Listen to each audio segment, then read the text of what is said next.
ఇంట్లో ధనం సమృద్ధిగా ఉండాలంటే నెలకొక శుక్రవారం రోజు ఇల్లు అంతా చక్కగా శుద్ధి చేసి చక్కగా దీపారాధన చేసి ఒక ప్రత్యేకమైన ధూపం ఇంట్లో వేయాలి. ఆ ధూపం ఏంటంటే ఆ ధూపం ఎలా వేయాలంటే గుగ్గిలం పొడి, సాంబ్రాణి పొడి, ఆవు నెయ్యి, ఎండు కొబ్బరి పొడి, పంచదార వీటన్నిటితో చక్కగా ధూపం వేయాలి. ఈ విధంగా మంగళవారం కూడా చేయొచ్చు.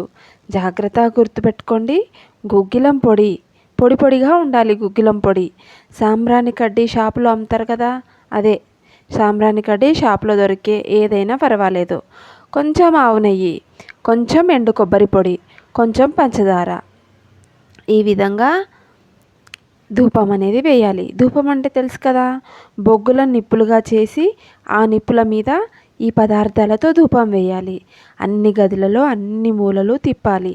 ఈ విధంగా చేయడం ద్వారా ఎంత తీవ్రంగా దరిద్ర బాధలున్నా కూడా మనం వాటిని అధిగమించవచ్చు. భగవంతుడు చక్కని మార్గాన్ని కూడా సూచిస్తాడు. శుభమస్తు.